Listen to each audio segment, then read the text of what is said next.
What's up, everybody? Welcome to the CanesInSight Daily podcast powered by Anajar and Levine Accident Attorneys.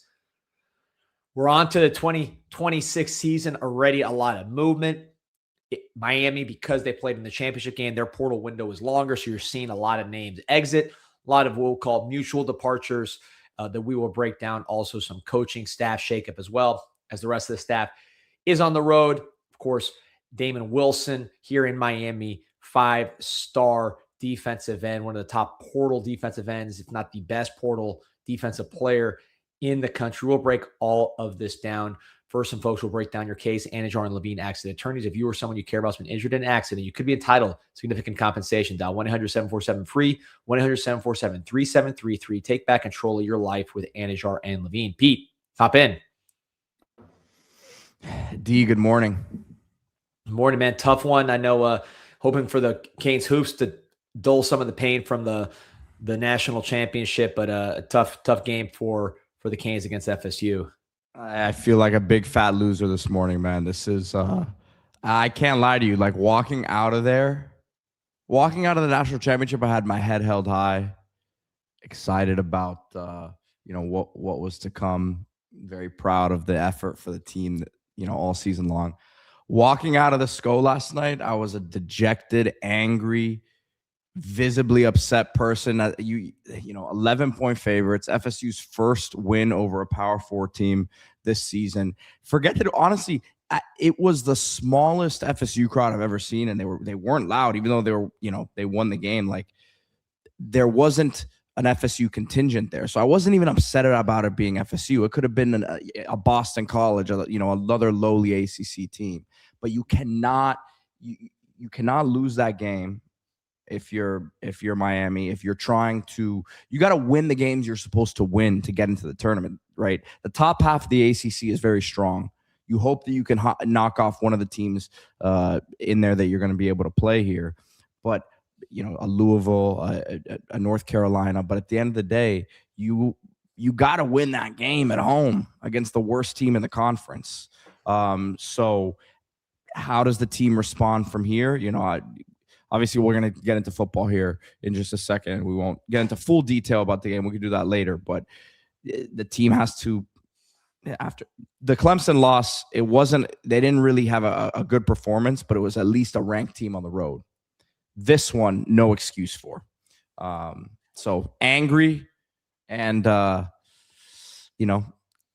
chomping at the bit, man, and for them to get to Thursday to get the opportunity on the road against Syracuse, another low-level ACC team. It's on the road, but you got to try to fight and get one there. Yeah, they'll get that one done. I'm confident they'll get it back on track. It's been only ranked losses until this one, so you knew there was going to be one of those games, especially with the way they play, that kind of physical, close game style. You're going to lose a couple of those, but hopefully they bounce back here. Especially if you aren't shooting like they weren't last night. So. Right. Baseball opening practice today. But I know, obviously, the national championship is fresh on everybody's mind. And to talk about that, we're bringing in the one and only Ahmmon Richards. Ahmmon, how we doing? Well, where'd he go? There he is. He's here. What's going on, fellas? Tough one, man. Let me ask you, first, I'm assuming you were there, right? I saw a lot of your old teammates running around, just the whole experience and how you're feeling here a couple days out. Man, it's like a double whammy. I didn't get the ticket approval. We take an L. Man, it's like your worst nightmare. It's like my worst nightmare, man. But I seen like Romeo, a few of the guys I know. Actually, a lot of them, were there. Supported the team and stuff like that.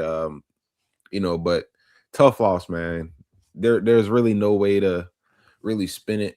It's just, tough loss, man.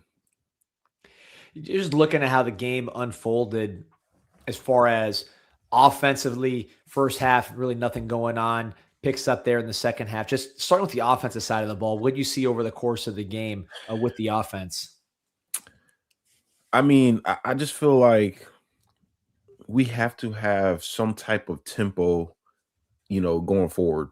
That's whether it's Dawson or whoever, however it goes. I'm not there to make no decisions. I don't know. But we have to have some type of faster tempo, especially when you feel your team is kind of starting slow on offense. And I just really do feel like early in the game, the defense came out and they settled in relatively quick. Um, and they just kept getting put back on the field. We're going 3 and out for what, 2 quarters almost. It felt like the whole first half. It felt like we're 3 and out, 3 and out. I mean, I just feel like we weren't really playing that complimentary football until the second half. And if you go look at our like yardage total, like the second half, we pretty much tripled everything we did in the first half, and we're somehow able to match or beat Indiana as far as like point total. I mean, like yards totals and stuff like that. But look, man, Ahmmon, do you think that was? Sorry to yeah. interject, but quick question: was that? Do you think the success that Miami had in the second half was Miami calling the game differently, or was it? Do you think also just Indiana doing stuff differently on their end as well, trying to play the certain way because they knew that they had the lead at that point of the game? I mean, I guess we'll really never know. What felt like to be true was we definitely, made some adjustments going into, coming out of halftime. And I do feel like we're catching some momentum, even though we went 3 and out before. I feel like we kind of started figuring out what they were doing up front, and we started doing a little bit more outside runs. I think relatively all of our big explosive plays were some form of outside run. Whether it's a jet sweep to Malley, the off tackle run to Fletcher, even some of the screens, like, which I feel like Josh Moore could have had a touchdown if he doesn't take a knee. Right, a lot of the plays were on the perimeter.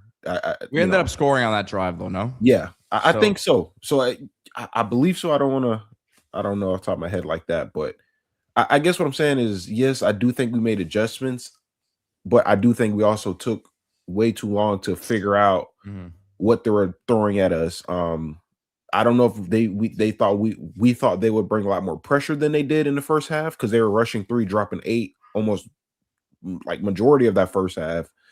So maybe that was the wrinkle that we weren't expecting them to do. And I mean, once we got into like those predictable like down and distances, I mean, they were just teeing off, 3rd and 1. They kind of have an idea we're running right up the middle. I mean,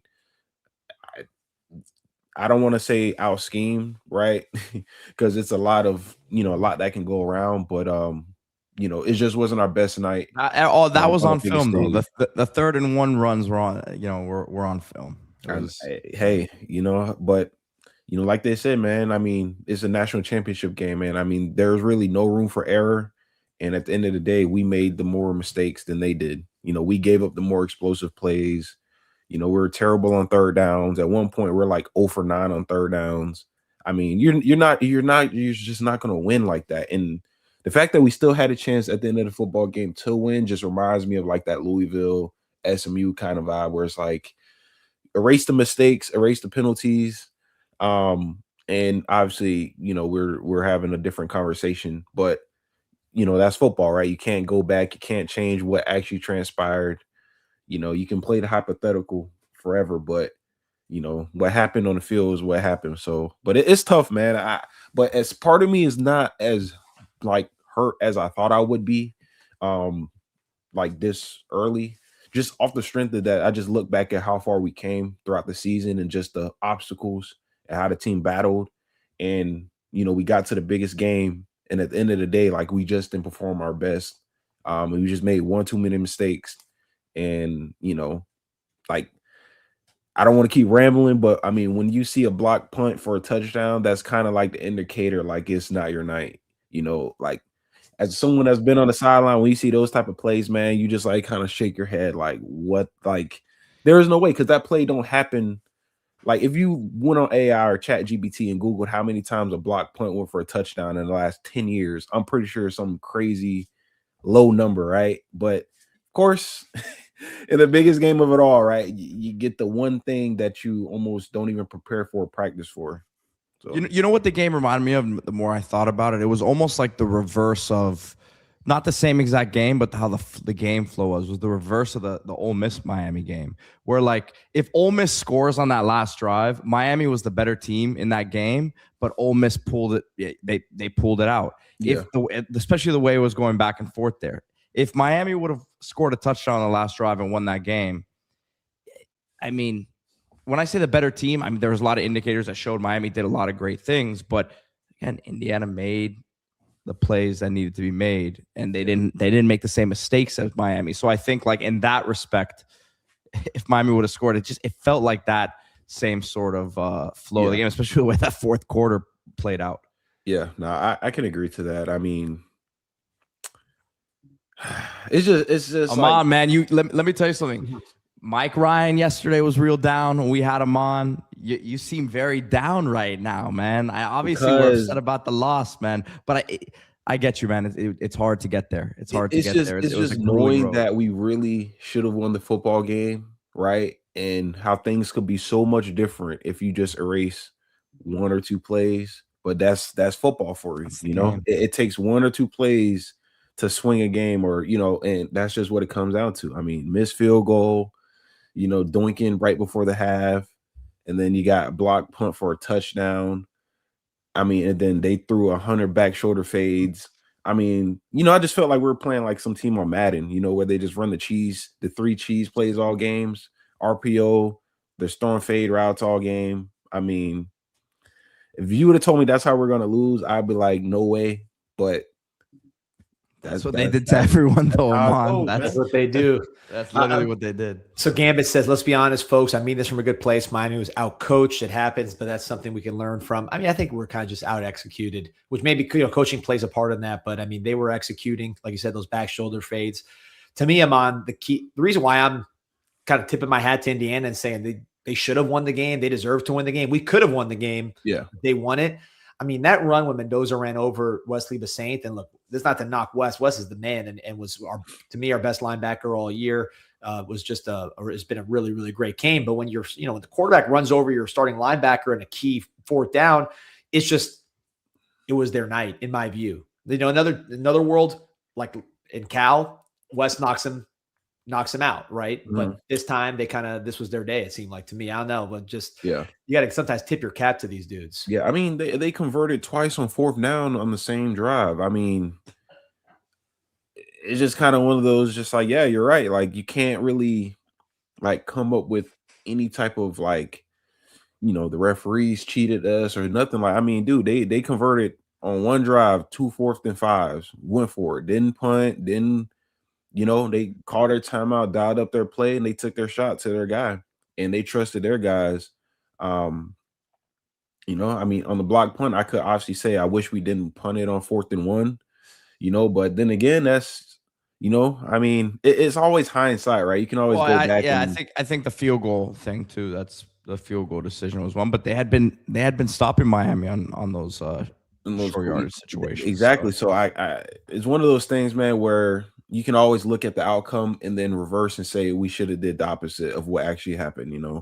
I don't know, Carter Davis, I don't know what's going on there. I don't even know if he's coming back. I don't even know if he's eligible. No, he's done. Yeah, okay, well, look, once we got in the playoffs, I don't know if it was. Oh, we lost him on. He'll be back on in a second. I gotta get that camera cooled down, the computer cooled down. Oh, yeah, he's bringing too much heat there. We got Gambit saying, folks, listen to D. We're here to stay cheer up. This is not 2003 again. I think you're right. I don't see the long-term rot that we had under Coker. Certainly, Coker and Cristobal could not be more different as we bring back in Ahmmon Richards. Yeah. Listen, you too much heat. Football guys got me out of there, man. You should be happy to know, Ahmmon, that they've already signed 2 kickers. So. Yeah, I saw one had number 82. So, hey, maybe that's some good luck. That's some good news right there. I think that's the grant him access to number 82. Man, listen, I saw a walk on with 82. So at this point, the kicker better give it to the kicker. Ahmmon, I want to ask you about this because we talked about this on the show. This is something you know more about than us, which is our receivers played great this year in terms of like getting us to this place, blocking, being physical. Obviously, Malachi Tony, superstar. Like they, some of the catches they made. Keelan Marion, Ole Miss, C.J. Daniels, one-handers. I mean, they got us here. Moving forward, I do think that this team maybe needs to get a little more explosive on the perimeter when teams bracket Mally. Someone that can scare them to threat to go 6 or to make a huge chunk play that changes the game when Mally's taken out of the equation. How do you see Miami's explosiveness? And do you think that's something that in the portal recruiting we got to address going forward? Yeah, I mean, yeah, to your point, I mean, I can't remember the last time we had a guy that was out there that really ran like a 4-3, like a legit deep threat, can take the top off at any point in time. Always, I don't really remember. But to the point, we brought in some young guys. I know Milan Paris is a guy that can run. Wingo is a guy that can run. So I do think, or also Van Spafford is a guy that can fly. So Yeah. we're throwing in some speed there. Obviously, those are young guys. We have to see what they develop into. You got spring ball and stuff to kind of get an idea what they look like. But to your point, yeah, I think just not having that real outside deep threat that can make your defense account for them is just kind of tough, and it just makes the defense like not have to really think twice. And I'm going to say this as well. I felt like that's how I felt about Indiana, where I'm looking around their receivers and we're playing so far off that I was like they don't have anyone that can really take the top off our defense. Like they're just throwing back shoulder fades and running RPO all game. Like get up press because there's no deep threat. And I feel like that's how they played us on defense. Like Pons was very sticky. He was sitting on everything. I mean, he just didn't feel like there was anything that was going to run right by him. That's just the God honest truth. And obviously we really didn't start throwing the ball down the field until after halftime. There's when Beck threw a pass over like 15 yards for like the first time that was like completed. So it's just tough, man. Those are really the only words I even have, man. Just it's tough, but I do think, man, there's a lot to correct. People are up. I know people are upset, and are we going to be back? And we may not be back, and whatever. But if you've seen this team over the last few years, you've seen that when it comes to the talent on the roster, it's been improving year after year, and I don't think it stops right here. Yeah, we'll have a lot of portal to talk about. I want to, before we even shift to going forward, I had to ask you this because I saw this story and I remembered I wanted to ask you about it because you went through all this. There was an article from On3 talking about potential changes to the schedule. And this was just sort of like, hey, this is what we should be doing. One of the issues we see, and we're seeing it now because we're getting our portal recruiting done right after the championship game, is that like the calendar where you have one semester ending, one semester beginning, recruiting, guys trying to get in early for spring, portal, teams still in the playoffs. Like it's just a mess, right? Some of it is just based on the academics calendar. It becomes crazy. There's a million examples, the coaching searches, whatever. We all know the problems with the calendar. Somebody suggested that maybe we should not have spring practice at all and have OTAs kind of starting in the summer, kind of like NFL, where basically you don't have these early enrollees because signing day gets moved to February again. There's no more early signing allowed. And then they have to come in later. Portal is not till March. And then the coaching stuff all happens in January. Really basically kind of like making it like the NFL so things don't overlap. Yep. You as someone who went through spring, right? Do you think that is workable where you become more of like an NFL OTAs instead of spring and then move the calendar up? I never heard that one, honestly. So I'm trying to wrap my head around. Yeah, me neither. It blew my mind. Yeah, I never heard that scenario. Would it like ideally work and just model the NFL's like calendar? I believe so. Thing is that I do feel like in my opinion, that when it comes to like guys on scholarship, and I know it's NIL, so it's different, guys are getting paid and all that other stuff now, but it just felt like to me, just thinking back when I was there, like they maximize like every time like you have. So I don't know if like the system is so stuck in that way where they feel like spring ball is a must, like that count, like, you know what I'm saying? Like I feel like they don't want to change that way, and like they want to maximize like your productivity while you're on scholarship at these top tier universities across America. Taking away spring is almost like you're just going to class and maybe got some OTA practice here and there, but you're really chilling for about 3-4 months, which will be healthier for players. But I just don't think, well, I don't want to say NCAA, but I just don't see them like giving us like that much leeway where you're only really playing a few months out the season, you're practicing a few months, and that like spring period is like you said, like an OTA style type of thing where you're practicing a little bit, but it's not as like serious. But to your point, it would be great for teams to kind of get their roster straight. Any coaching searches, all that stuff happens in the beginning of the year. You know what your team is going into the year. But I guess to answer or add on a little bit, I do think the calendar is all jacked up. I don't even know who made it. Will they change it? Don't know. I think every coach in college football has all agreed and thought and said that the calendar is just, they need to fix it. Because it does impact recruiting. I mean, you make it into the playoffs and it feels like you're almost being punished as far as like the recruiting, like the other side of football besides playing and winning a national championship game. Like your recruiting, obviously you have to put some resources and time into trying to sign guys. You have current guys that are being poached by other teams that are, getting offered to go to other schools. I mean, it's no secret. We know guys are reaching out to our guys mid playoffs, and when we talk about practicing and all that stuff, those rotational players or those guys that are running the scout team, don't like that helps us get prepared for these games, right? But when those guys are mentally not out of there, they're already thinking about the new school they're going to and how much money they're going to get paid. You have to know that's going to affect how they help prepare the team, right?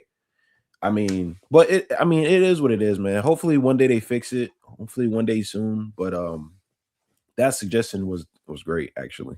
Let me ask you. You don't think that maybe you're saying in this Model D in May, the guys would enroll in May like they used to. There wouldn't be right, and then there'd be more practices like in the summer too. Well, that's what I was going to say. I was going to say you. I think you could pretty much that same amount. 6 weeks is what spring ball is, right? Yeah. So let's say you start second week of May when these guys get in there. I mean, you can go till late June, early July. The guys get that, and that's like that's like your hybrid spring camp and OTAs sort of probably thing. Less contact, but probably less contact. But then you get a little break there before the end of July, and then they report like real like training camp, like the NFL, or really like fall camp already is now. I mean, they report and they do a camp style thing, and then the first few weeks, you're getting ready, and then you get into game planning, right? A couple weeks before the game, a week before the game. So I'm with you though, Mon. It's that time in the spring. It's like, okay, what do we do with, what I think would be cool? Because they don't, you tell me if I'm wrong, but you guys as players really, and people don't get this, don't get as much one-on-one time with the position coaches, just like, hey, like, let's work on the craft, because you only have so much allotted time in practice, and that's team stuff.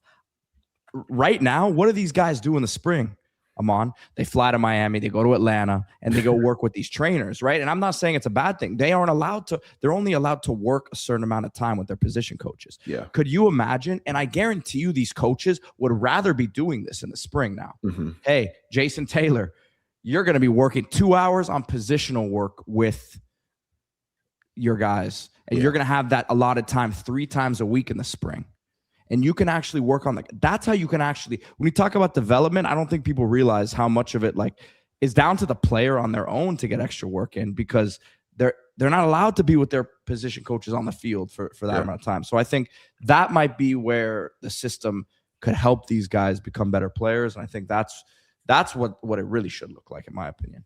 Yeah, I agree, man. It's a lot of change, obviously, with all the NIL stuff, and it's going to continue to change and develop at some point, and hopefully it gets to a point where it's set. Like the NFL, they got their calendar. It is what it is. They're not moving it. They don't change for it's the perfect situation. So hopefully we can get it to a point where all the chinks and stuff, they get nipped out.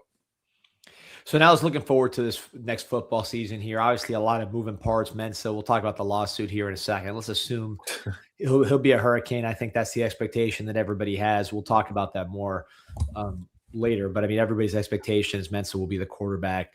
Offensive line, you lose a lot. So it's going to be a rebuild a little bit there on the offensive line. Receiver, you have 2 guys committed with Cam Vaughn and Vondrevious Jacobs.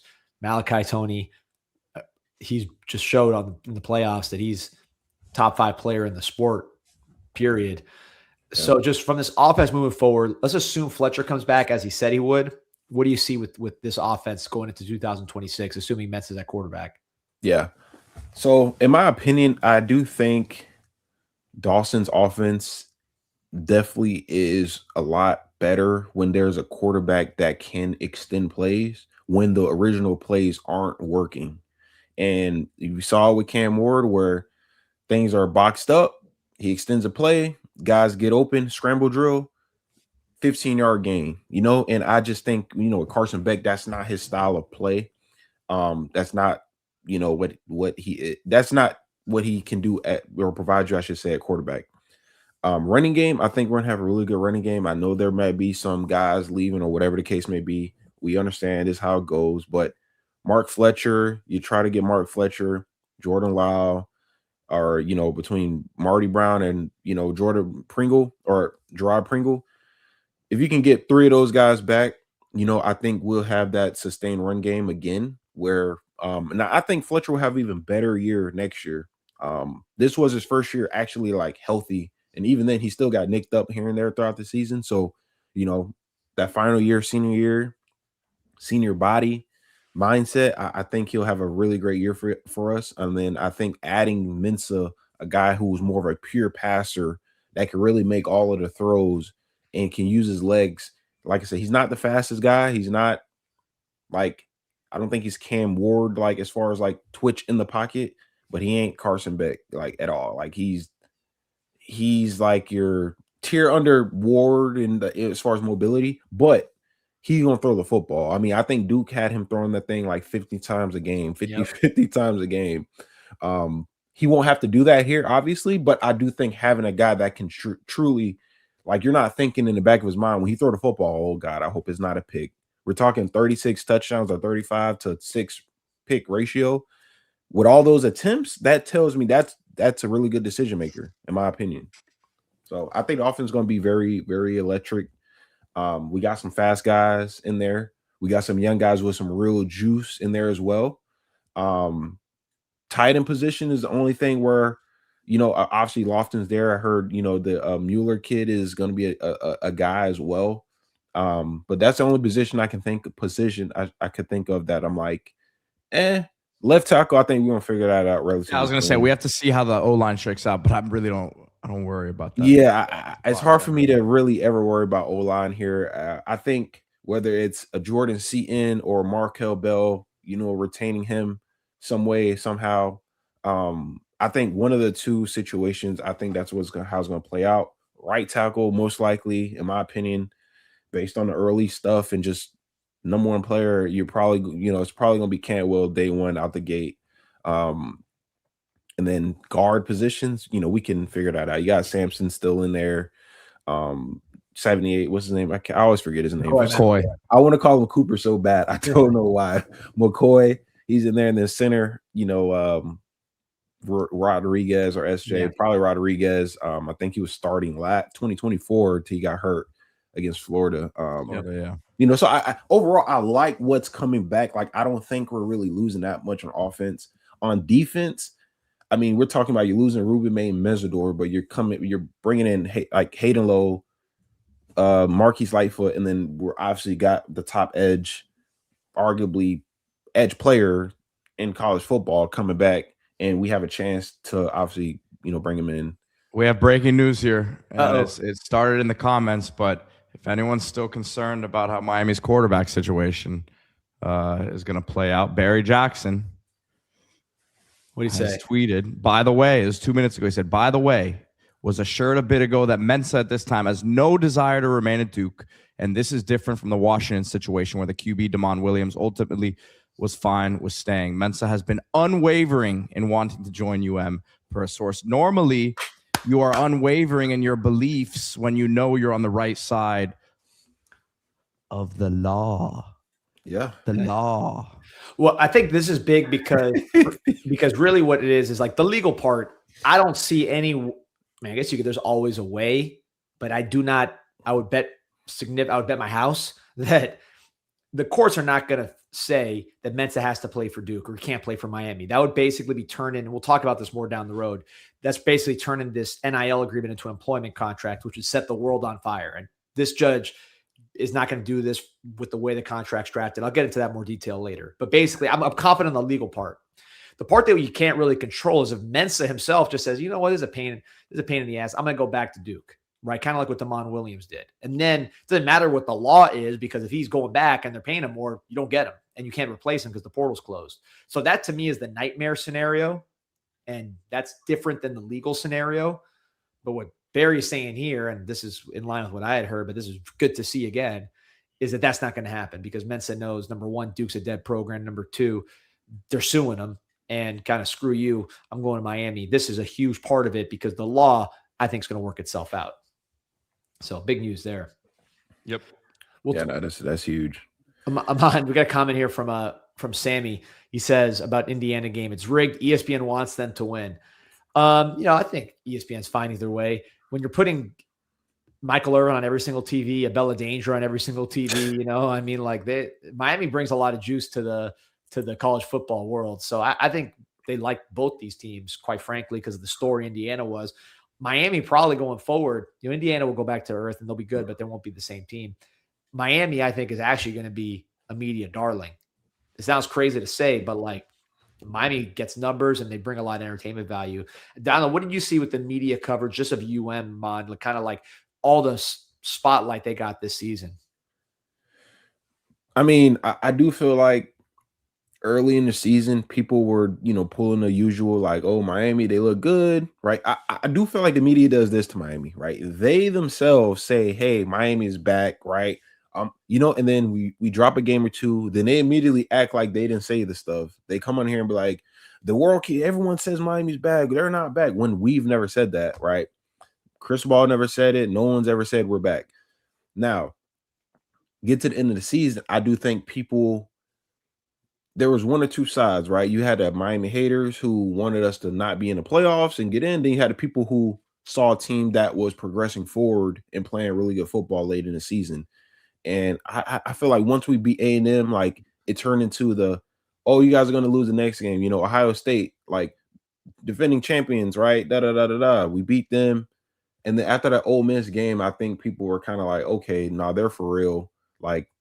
Indiana's a juggernaut type team, but I think Miami's for real. So I do think we earned the respect of a lot of people throughout the world, where I think we broke the cycle of what we are accustomed to doing, right? Mid-season, turmoil, we lose a few games. In the season, we don't win in November, December, and then we go to some random bowl game like the Sun Bowl or something, and then we start the next season saying, hey, man, we got a championship team.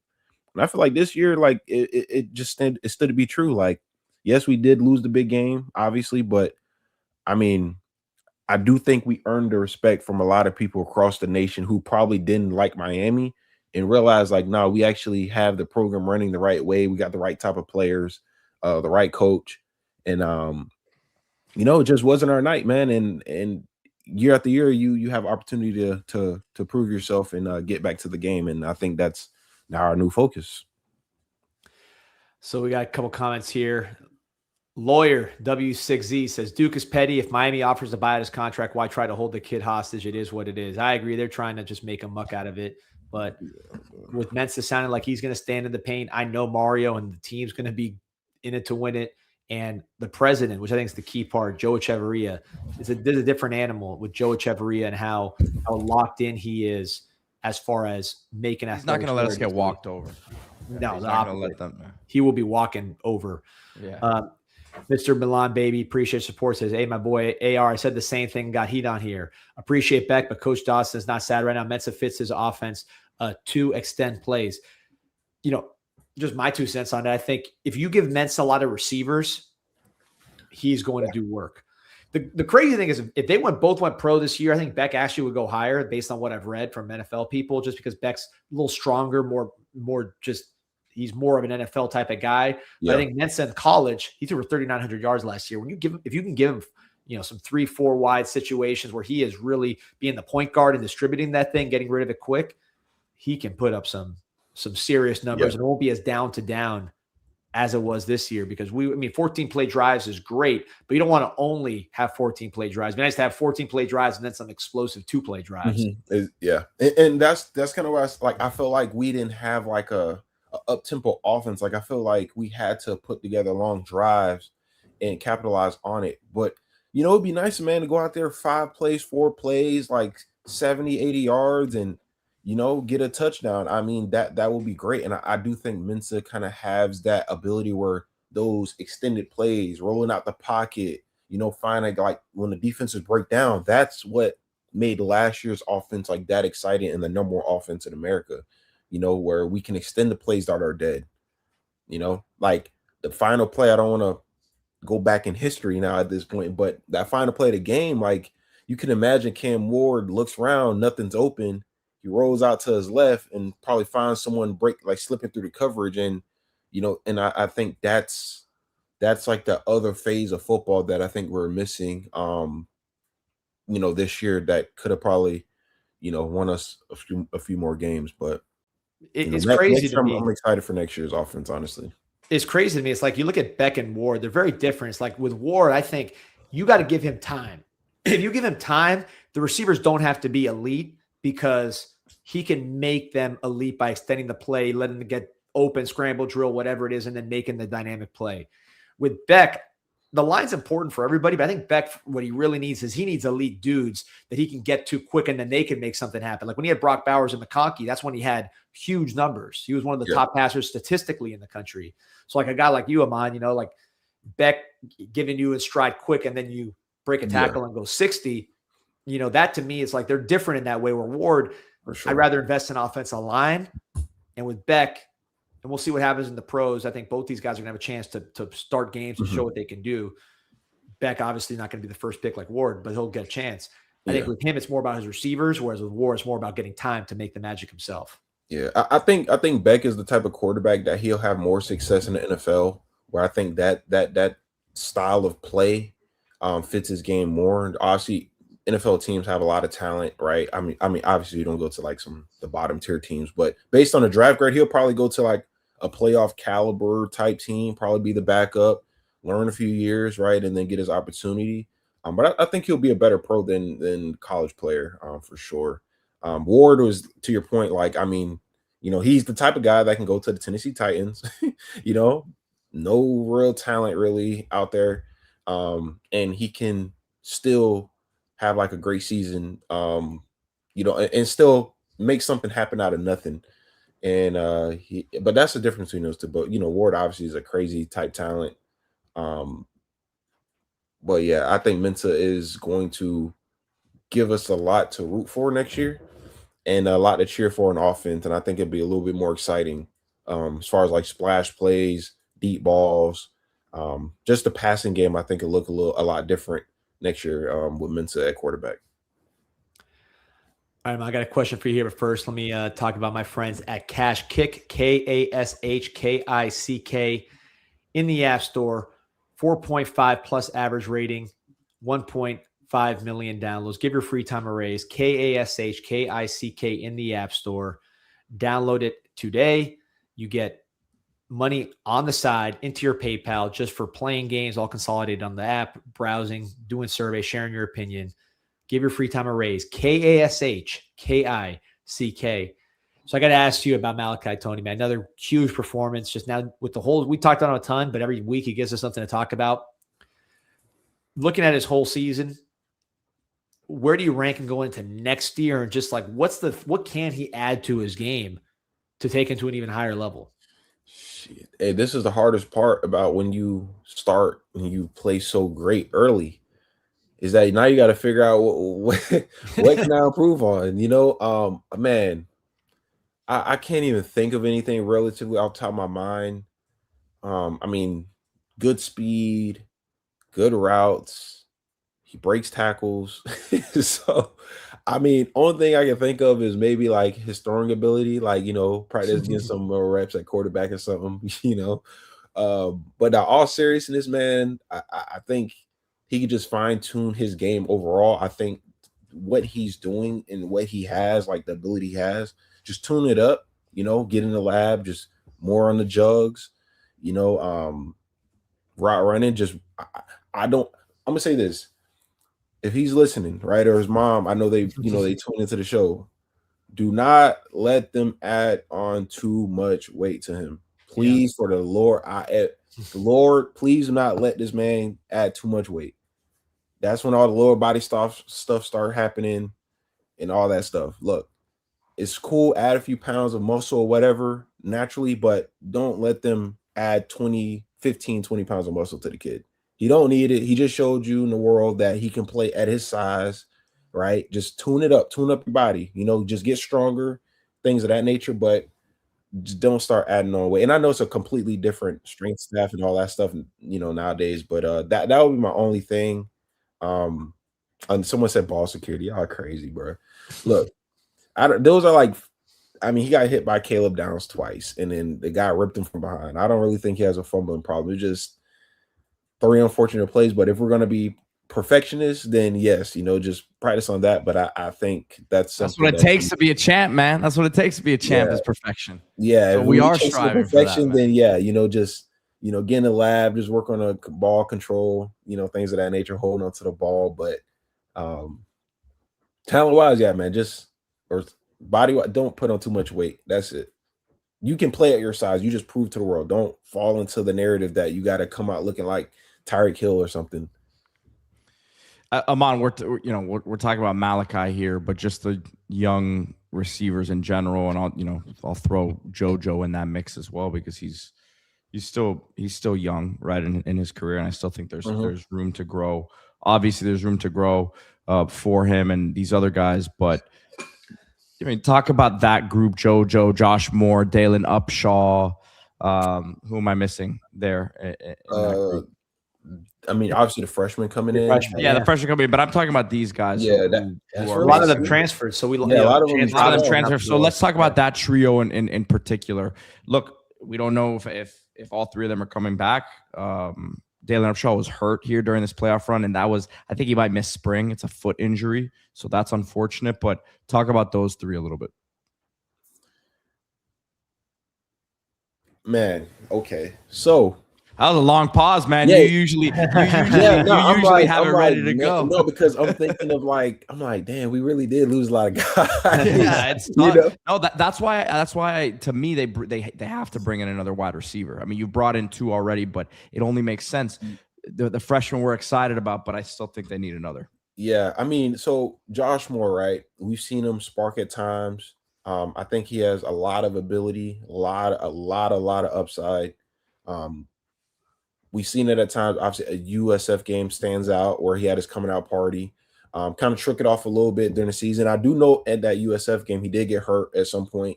Probably kind of derailed him a little bit towards the end of the season. Started getting some more burn. Obviously, had a catch in the national championship game. He went down. He had a similar one against Ohio State. So I would say for him, just continue improving on your body strength as far as staying up, your play strength. How Malachi gets hit, he doesn't really go down off the first initial contact. Having that body composure. I don't know what word you want to use. Composition or core strength. Balance. There we go. That play balance. Have a contact balance. Contact balance. There we go. Have that. Work on that. Just staying up after the first guy. Upshaw. I think he was coming on very strong. With his reps, I think with the NC State game, he had that screen, he made some plays. That's what I would say for those 2 guys that I know for sure coming back. JoJo, obviously, I think coming into the year, he was arguably wide receiver 1, went down with an injury in practice right towards the end of camp, and just was never the same, right? And that's kind of that's what happened, right? When you're on the medical table and you're trying to get right, you're missing those reps in practice. You're missing the reps with Carson Beck, new quarterback coming in. So that part makes sense. So I just say for him, stay healthy. Continue working on your body, doing treatment, doing all the other things outside of practice to make sure your body is in tip-top shape. So those are those three. Obviously, I spoke on Mally. And then for the new guys, I mean, I think those guys are going to be learning from Malachi Tony on a way to work and how to prepare as early freshmen. And I think a lot of those guys are going to take what he has done and try to like recreate it in their own way. So I anticipate one or two of those freshman guys going to be impact guys next year for us. And then obviously you got the two transfer guys coming in, the veteran experience, or they play some games, SEC ball. One guy in the Big 12 and Cam Vaughn, which I think has NFL for sure like capabilities. Just looking at his film briefly. So I think the room overall is a really good room. You have your speed guys. You got your big body guys. Your Milan Paris is 6'6", can fly. JoJo's your 6'1", 6'2" type of guy. So he's not the smallest, and he's not like a small guy or anything like that. Then you got your Josh Moore, 6'4". So I think we got good size, good ability. Is just putting it together. And obviously, I ain't gonna say having more of a rotation, but I would say like if we can get more 3 to 4 wide receiver sets, I think a lot more guys can get some burn. My issue was I think our tight ends aren't really featured like that in the offense, so I don't really get why they're like really out there that much. To be honest with you, I'd rather go more 4 wide if that's the case, where you give the quarterback like someone like Minton who's going to air it out, throw the football around, give him another actual valuable option. But who knows? Maybe Elijah Lofton or Luka Gilbert or Euler, one of those guys, maybe they actually can make some big plays, to get a quarterback another option to look at. But overall, man, I like the room, to be honest with you. I'm not going to say it's better than this one or the year before. I don't know, right? I think once we see some spring practice reps and fall camp, I think we'll have a little bit more of indication, but the potential is there. I'll say that. I got to ask this because the chat's going crazy. So there's a lot of talk about Kevin Beard. I know, Mr. Campbell did that video. I mean, I get the emotions involved. People have their favorite players, the guys they coach. I mean, we've seen this since, Little League with parents, right? So I'm not that like taken aback by it. We've seen it a million times in our lives. But in terms of the actual substance of what's being discussed with Kevin Beard, I mean, I see wide receivers blocking. I see guys that are getting better. Certainly the ones that are playing got a lot better. Malachi Tony, the improvement he's made since high school. The two transfer portal guys have improved their games from what they were even before they got here. Yeah. Some other guys didn't, right? And those guys are gone. Some of them are gone. Some of them are still here, I guess. But your view on Kevin Beard and some of the narrative about him as a wide receiver coach. Man, get rid of I'm playing. See, nah, man. Look, KB, man. Look, I think he's a great coach. I really don't understand I think people get bored of when you're consistently like good. I think you kind of get bored and you want like more. Because I think development is like how you want to view it, right? For example, I know he said Malachi Tony wasn't developed by KB, it was his dad. But people don't say that really for Jeremiah Smith, or they don't say that with Brian Hartline, Ohio State. Like, right. Acquiring these highly talented guys that are obviously dominant players, even coming out of high school, and he gets credit for that.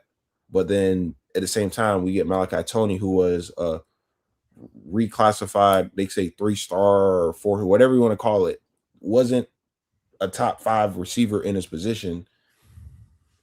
And then they like they say that his dad developed. I just felt like that's not really like fair.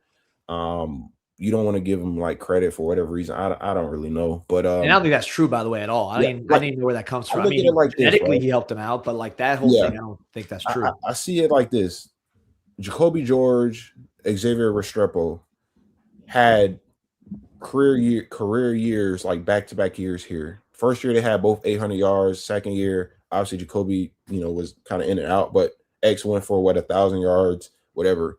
None of those guys are like starting in the NFL. Right. So what does that tell you about what he was able to get out of them in college? Yep. Like he was able to grab, like maximize them. So is the NFL coaches in the NFL not developing these guys?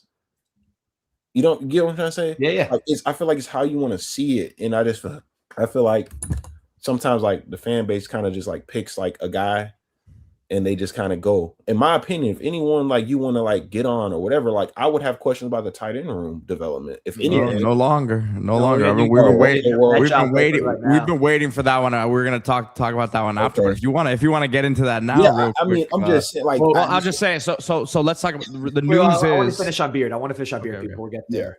So Isaiah Horton, another one that developed quite a bit. Went to Alabama, became damn near their number one receiver. Ahmmon, you obviously been playing multiple sports since youth. I was no great athlete, but now involved in youth sports as a parent. I mean, we see this all the time where people with their own family or guys that they had at first. I mean, you can't expect them to look at this situation without emotion. I don't look at it without emotion with my people. Like it's human nature. I'm not saying it's one thing or the other, just I'm calling the reality. I mean, how many times have you seen it's hard for people who are involved with a young kid for a long time to have a rational view of the player and the situation? You talk about like with KB or you talk about? Well, no, it was about like with, for example, Ray. That's okay, I get you. I mean, like JoJo. Like people when they're been around these kids since a young age, the emotion, I think, and again, this is not negative on them. It happens all the time, and you've seen it, I'm sure, a million times. It's sometimes the emotion gets involved, and it's hard to separate that. Yeah, I mean, to your point, like my brother went through the recruiting. Like I seen it firsthand as well. Like there is like that emotional side where you feel like, they're the best or they're better than they should be starting. Like I remember telling my brother, like when he was at Auburn, I'm like, bro, you're better than a starting running back, really. And we see it. You see me, I see the practice clips. I see what's going on. I see when you get your limited carries that you're a lot better, talented and everything than the other guy. But that's college football, right? So, like sometimes it don't work out the way you want it to. And that's for thousands of guys across all these universities, right? There's plenty of guys that are more talented or got more speed than the starter or whatever the case may be. And for whatever reason, it just don't work out. And that's how it go, man. So I do think obviously when you have that personal connection to a family or the player directly, like you naturally want that guy to be getting his shine, his love. But I like I said, I'm not gonna fault him for, I guess, like speaking how he want to feel about the situation.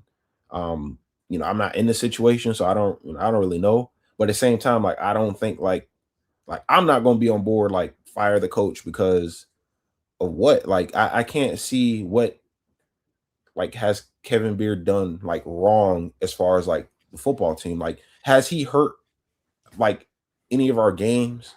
Like, has his receivers dropped like game-winning passes or like, what I'm trying to say? Like, like I said, if anyone should be catching a flag, it's the tight end room. Like, I think the tight end room got 1,000 yards in like 4 years. I'm being honest. I think in the last 4 years I've seen us, or 3 years, whatever it's been since I promise you, I think they have a total of like 1,000 yards or close to it in 4 years total. So, hey, I don't know, but when people bringing up like coaches and development, like I feel like you just question the right like stuff. Like don't pick and skip over other things. Like just call a spade a spade. If you're gonna say KB don't develop, then just say the tight end room ain't again develop either. Like, well, and Ahmmon, I mean, look, every situation is different. Guys come in with different capabilities and limitations. Mm-hmm. You can call it scouting. You can say, man, maybe this wasn't a good evaluation. But sometimes guys get to campus and they just, and I'm not saying this about one particular guy, but they don't have what it takes. They don't have something that is holding them back from a physical standpoint, from a mental standpoint, whatever it may be. And they don't get to the level they need to get to see the field. Is that the coach's fault? Does the player just not have whatever it is?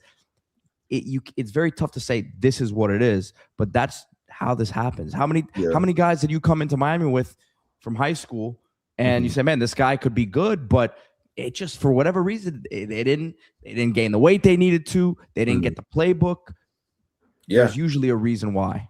Yeah, not every kid that comes in like is gonna be good in college. And I think that's the other part that great point where people have their like They think it's like NCAA, you know, where a Yes. guy comes in and there's no flaws, like everything's perfect. Like, dude, some of They're these getting kids, like, +7 every offseason, +7. yeah, like it's just all 4 guys coming in are gonna be elite. They're gonna be, you know, he was a number 1 guy. Like it don't work like that, man. Some guys are bust, some guys get in and they're just not like that. Get worse because Yeah. because everyone else is getting better and they're not doing what they're supposed to Yeah, do. and we talk about guys where you practicing what 2 hours a day, 2.5 hours. What are you doing the other 8, 9 hours? You know what I'm saying? Like guys are let's just be honest. Let's just be honest here. Guys are drinking, partying every weekend. They just got to college. They've been in, you know, they go home to their parents where they couldn't do a lot of things. They get to college and they start wilding out. Let's just be honest. So a lot of these guys like to get there and they get hooked. You know what I mean? And they just don't know how to be a pro. They don't know how to like prepare the right way. And it don't work out. They end up leaving, going to another school. And that's just a lot of college football guys, man. Like you sign a class of 30 guys, bro. 30 guys aren't going to the NFL. I hope like people know that. You might got 5, you know, if they all do the right things, but the majority just, you know, they may be a solid rotational guy. They may play here and there, but not everyone going to be like a guy. So real quick before we let you go, Ahmmon, just big picture, man. You were part of a group that put Miami back into the national spotlight, the whole turnover chain era and all that got people excited about Miami, then a drop off. Now seeing this group of seniors and guys like Bain who are leaving, Mawanoa, just this group of departing players. You as a former player who has a lot of pride in what the U represents, where the U is, you know, just kind of you as a former player and talking to former players and just that whole generation, watching these guys and what they've done for the program and where they've left it. You know, just kind of what are your impressions and thoughts as they move on? I would say, you know, for the guys that are leaving, going to the pros, like I even texted a few of them, you know, like Fletcher and them, like appreciate you guys. Like, I mean, on Fletcher coming back, but some of the, you know, the older guys that is going pro, you know, I really do appreciate them and what they brought us this season. Like I said, they had numerous opportunities to mail it in and be like, hey, we're good, right? We beat A&M on the road, right? That's good enough, right? Oh, we beat Ohio State. Let's check out now. Like we made it far enough. And no, they kept chopping away. You know, they never quit.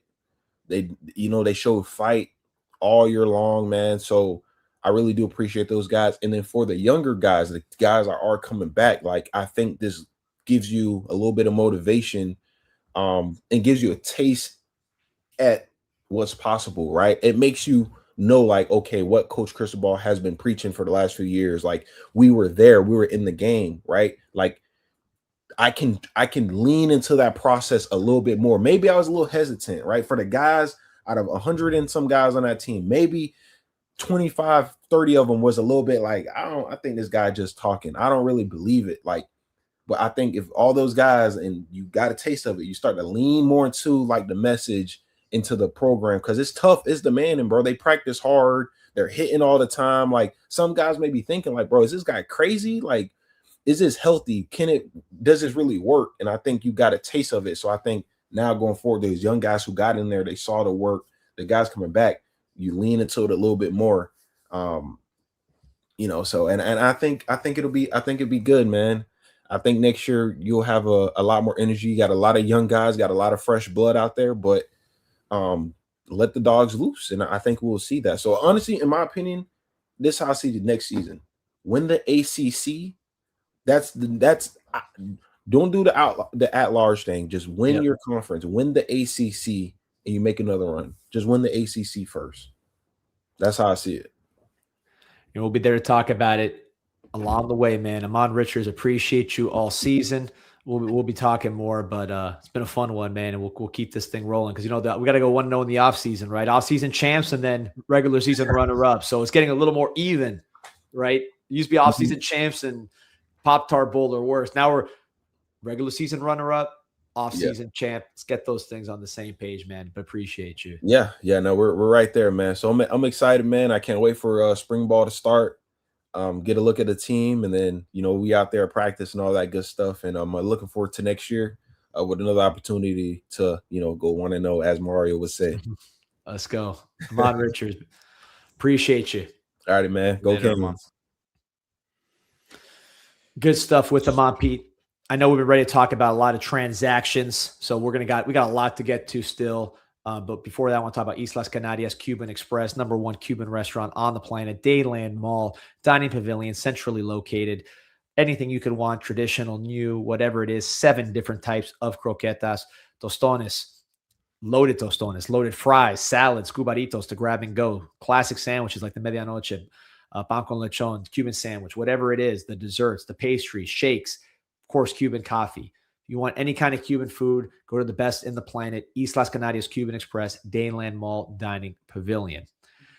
All right, Pete, I'll let you start. You tell me where you want to go. I've been trying to seg, and I've been kind of taking in different directions. So no, I figured you take the steering wheel. We would do it after Ahmmon, not to get him caught up in it, but he had brought it up. Oh yeah, and it's out now. It had been leaking over the last couple days, but Cody Woodle, Miami's tight ends coach, former tight ends coach now, is headed to Ole Miss. I reported last night on the Discord. I'll drop the link here in a second, that Stephen Field, who was the former tight ends coach at Miami, would be in Woodle's place on the road today. So no decision if he's going to be the next, full-time tight ends coach once again, but they don't want to lose any time. You have a certain amount of designated coaches that can hit the road. So Coach Field will be on the road for him, who, heck of a recruiter, right? A guy who's involved in recruiting still, but over the years worked at Louisville, Miami, and has brought in, big targets to the program. So don't think you'll skip a beat. Yeah, former tight end coach as well. So which is what I said. So sorry. Yeah, all good. But yeah, I think you won't skip a beat there in the time that he's kind of filling that role. Who knows? I have no inside info in terms of if he could be given the full-time job again. But in terms of Woodle to Ole Miss, your initial reaction? Yeah, he's from there, so it makes sense. Obviously, it's a lateral move. Ole Miss is a good program, so it's not like he's going to like Southern Miss or something like that. I think Miami could use some new blood there. Always heard good things about Woodle. He's someone who's been with Mario for a minute. I think, again, hometown. He's a Mississippi guy. Going to Ole Miss is a good opportunity for him with that new staff. He's been a pretty good recruiter for us. I mean, you look at the recruits we brought in, Luka Gilbert. I know Brock Schott's gone, but certainly the guys we have on the roster, Luka Gilbert as a pretty highly recruited 4-star player out of Cincinnati. And then Gavin Mueller, who by some accounts was a top 3 tight end in the country by the end of the year. Izzy Briggs, who at various points was also in that range, still a 4-star player. So there's good players there that he's leaving behind, but I think this is a chance to really remake the room, get some new blood there. The production was not good enough this year.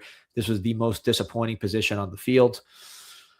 I would like to see, and this is more about the personnel than the coach, but whoever the coach is, and goes to obviously the head coach and the recruiting department and the people making this roster.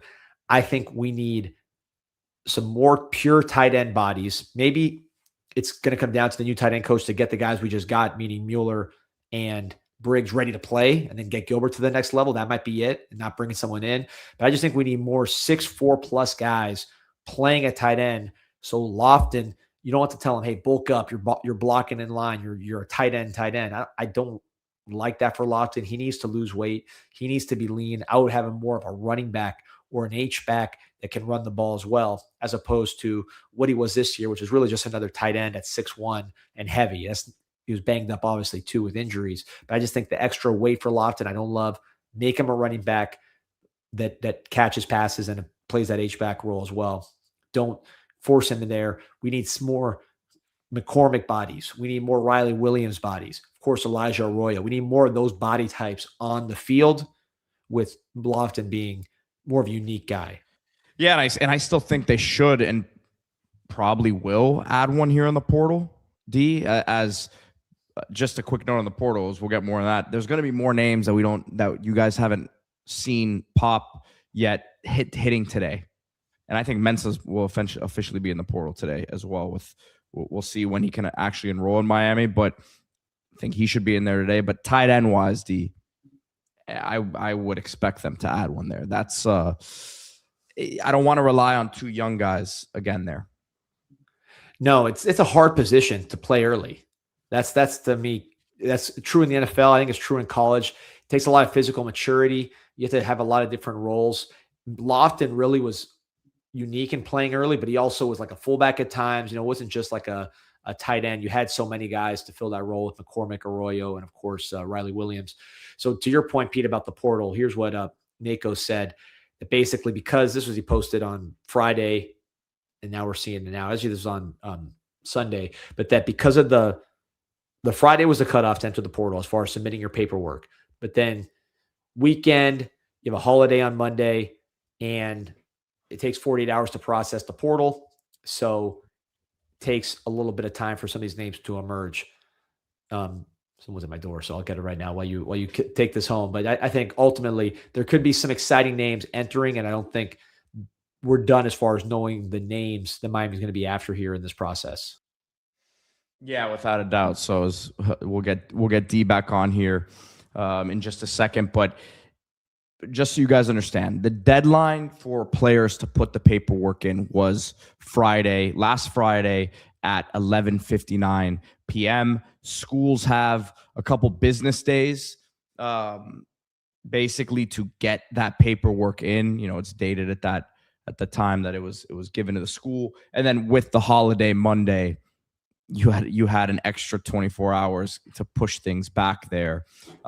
So you're at the point now where today is kind of the official day. The names will pop in the portal, and you'll see the people who have the access to it, the reporters who have access to the new entries in the portal will start to tweet as they trickle in throughout the day here. I would think up until midnight, we'll be getting a lot of updates of guys that are entering. And then, of course, we saw a lot of guys, and we'll get to that here in a second, that are leaving Miami. We did couple shows yesterday where we spoke on them, but then some more entered, at nighttime there. So we'll get into that here. But D, I was just explaining kind of how the timeline works and how we'll get these guys entering until midnight.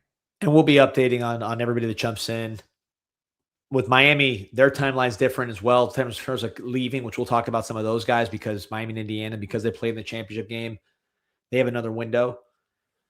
So we'll see, man. But ultimately, tight end names, like as far as who would be a tight end coach, does anyone jump to mind to you, Pete? I can't, I'm sure there's, if we got to dig deep and look at some potential names with ties. I don't know. No one jumps out at me as far as what's weird about the position. It's one of those spots where a lot of times you get a guy who maybe hasn't been a tight ends coach his entire career.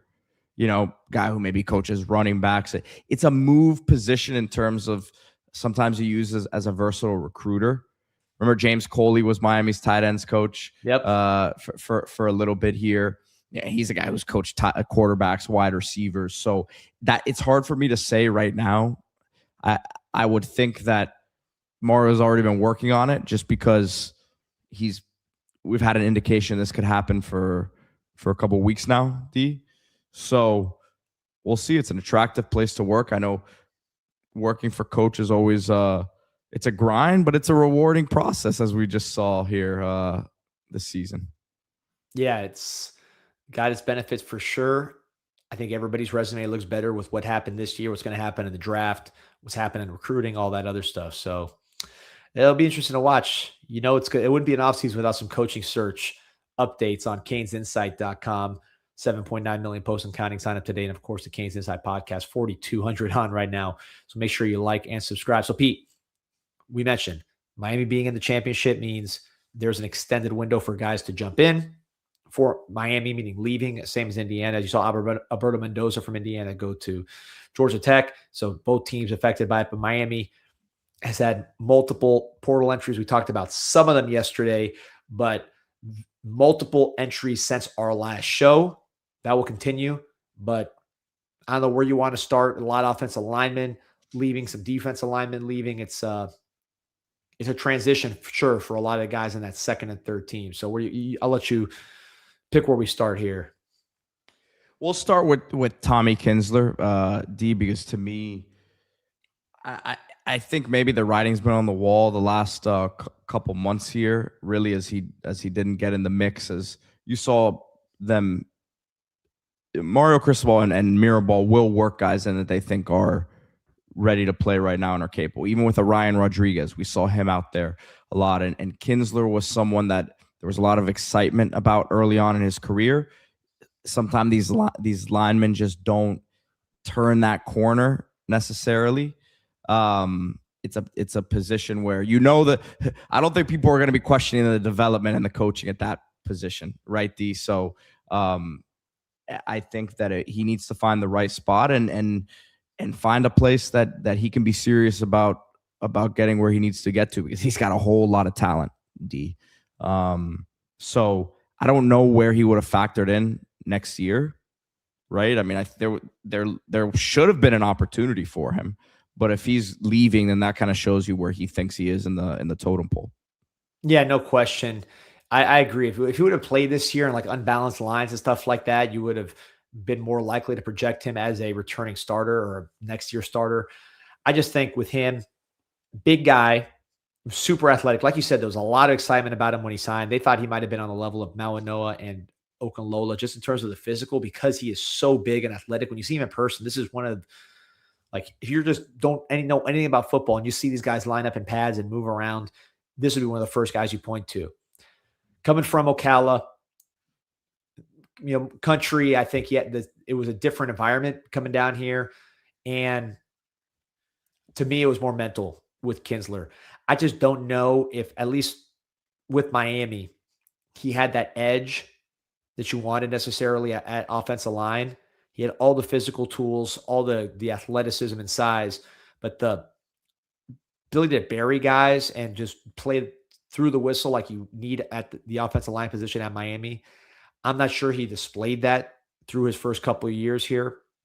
You watch his high school highlights, you see an incredible athlete for his size, moving around, but that burying guys, the edge, that extra part that you see with an Inez Cooper, who might not be as physically gifted as a Kinsler, I'm not sure you saw that while he was here. We interviewed him, great kid.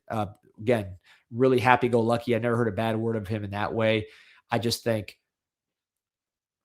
it never came to, the tools never came together like Miami would have hoped would have happened over this period of time. So at some point, look, when they're a freshman, you say, yeah, listen, it's not clicking right now, but we'll get them right. Now you get to, this is going to be year 4 for him. He came in the same class as Mawanoa and Okunlola. Obviously clicked for Sampson, clicked for Francis pretty much right away. Kinsler still hasn't clicked, so I think at this point moves on and tries to get playing time somewhere else. Next guy we'll talk about here, we'll flip over to the other side of the ball. Artavius Jones, the guy who was a big recruit coming out. Talk about a guy who had a lot of raw power, weight room power. You saw a lot of his clips coming out of high school, even on the basketball court. Really good athlete. I'll say this, D, with him, you hear about guys when you come in. We hear a lot of good. There's some guys like, man, he's ready to go. He's going to be a day one impact guy. I think with Jones, it was always like, he needs some time. He needs some time. He needs some time. And now you got 2 years until in college football, until that clock kind of ticks and you say, man, he's had a couple years to have an opportunity. He was not in that rotation in a very strong defensive tackle room, but at the same time, it was thin at the end of the year. And you would have thought that a guy, again, in year 2 would have been able to get out there, and he just wasn't. He wasn't. A lot of raw ability. But again, another guy I think needs to go to a place where he can really lock in and go see the field. Yeah, and Artavius Jones, very, very similar to Kinsler. Honestly, everything I said about Kinsler, you just flip it and we could talk about Artavius Jones the same way. Coming from, country environment up there in the Panhandle, comes down to Miami, much different place. Very nice young man from everything I've seen. Happy guy. I think just putting it together on the field, the physical tools were there, putting together on the field, playing with that consistent edge and awareness that you need at this level, the other defensive linemen had displayed. I don't think he was there. I think he fell behind Dante Simpson. Probably was going to fall behind a Jarquez Carter this year. Of course, Garmondo Blunt, who got a ton of edge and ton of awareness. So I think those are the things that helped Artavius Jones from really playing early. But look, at the same time, and I like both these guys coming out because they both have really, really, really good physical tools. These are guys that can go to another school, play, and then the light clicks. I use the example of Justin Scott all the time. Justin Scott did not click to really, really turn it on until early this season on the field. And then, of course, now he's one of the top returning guys in the country. So it's different processes for all these guys. Sometimes they just need to play. But I think with Artavius Jones and Kinsler, they weren't on the fast track to playing time here at Miami. So move on, go to another program, get some more playing time. Again, I think these are more in the lines of mutual decisions where it just makes more sense for these guys to go to other places where they can play more. And if the physical clicks, now you're talking about NFL prospects because they have all the tools. It needs to click, and it wasn't clicking at the very fast pace here in Miami.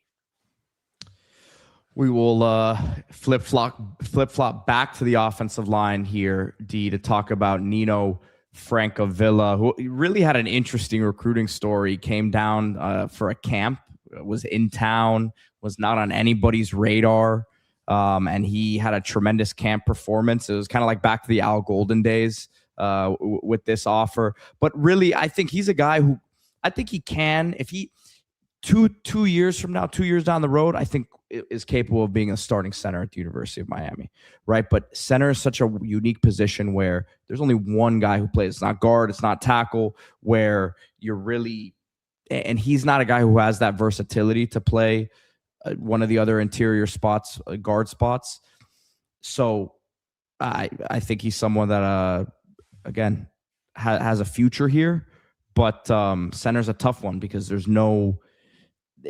a lack of reps available. So there's one, it's like quarterback, only one guy. Every other spot you have multiple, you have the opportunity to have two or three of the same position on the field at once. Yeah, no question about it. I think he's physically talented, man. This guy has some, like, I remember when he came from obviously Harvard, you're looking at his tools and you want to make sure it's up to snuff. I remember seeing him early. He was big, he was pretty athletic. Big. Yeah. So I think he has those tools to play power for. I think it was just a situation where Ryan Rodriguez looks like he's going to step into that starting role at center. SJ played a lot this year, more than people really, I mean, when you really add up all his snaps at fullback in terms of meaningful reps, he was one of the top freshmen in terms of meaningful reps. And Max Buchanan at guard, and he's going to play potentially a little center. He's, I think, ahead of Francavilla. So just a situation where got a little credit for him. Plus, you're bringing in 6 offensive linemen as freshmen who are going to make a move here in the depth chart. So I think ultimately that's why he moved on. But again, it's crazy with Ryan Rodriguez. They talk about a guy who's been here for a while now. You remember that game he played? Was it Matt Lee who got hurt against Temple on the road in that rainy game? And Ryan Rodriguez came into that game, and we're like, man, this guy looks good. He had a nice stint there in the second half at center. And that game feels ages ago. It does. Henry Parrish, our running back. Yeah, I remember that. We're at Duffy. Shout out to Duffy. So hold on. So comment here from First Coast. I don't know if it's directed at us. Maybe it's directed at the comments. He said, nothing funny than seeing people here giving all the answers after the info has been revealed, like they're smarter than the coaches having to make these decisions without all the benefit of knowing how it plays. I'm not sure if that's referring to us or the comments or whatever, but I certainly thought Kinsler and Artavius Jones were going to be really, really good. Francavilla is more of a wait and see, although I liked him when I saw him on campus and saw how big he was.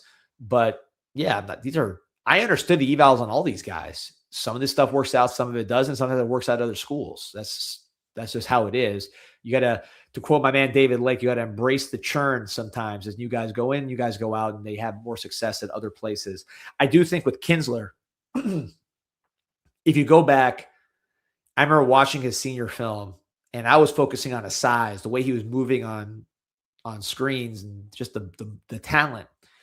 And I downplayed the fact that he was not burying guys. He was not doing what you see other guys do from a physical standpoint when they're physically better than the opponent, and just burying them and just having that extra edge, which you see with like a Canwell or a Joel Urban, guys like that. So I ignored that because I was so, hey, look at this guy on the screen. Look at how he runs, man. This guy runs like a tight end, and he's 6'5", 320.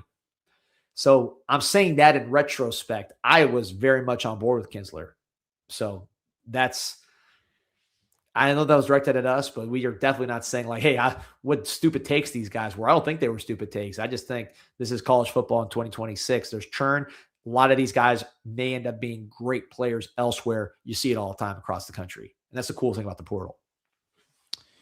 Who else am I missing here, D? That's Derek Plaz, another one Derek here Plaz, from another offensive lineman. Yeah, from Jacksonville Mandarin. Mayor, right? Yeah, he was one of the great interviews when I came back and started doing this again. He was one of the first recruits I interviewed, and he was a great interview. Really smart dude, and excited to see where he lands here. I just think that physically, Miami is on a is looking for some craziness, man. The guys that they've got are 6'6", 6'7", 325 plus, man. Yeah, Derek Plaz, you mentioned it. He's got a lot of football left to play, but when he's done with football, he seems like the type of guy. Like, remember Andrew Bain, the offensive lineman? Now he's like a judge, big time judge here in Florida. I could see something like that with Derek Plaz. He's one of those guys you could tell is going to have a big career outside of football, but his football career is just getting started. So I don't want to fast forward there. As far as the Canes, dealt with an injury. He was always sort of on the border size-wise of what Miami was looking for. So he really had to play very, very well for us to overcome that. I think the injury set him back. Then you go back and look at the guys we're bringing in now, between Cantwell, Joel Irvin, Ben Congdon, Cannon Pickett once he gets healthy, guys like that. I just think for Plaz, he's seeing himself fall further behind those guys. But great young man to interview, super smart, has ability, not the biggest guy. I think him going to a place that maybe doesn't have that giant offensive line and his size is not as much of a detriment, he doesn't stick out as much, I think it'd be great.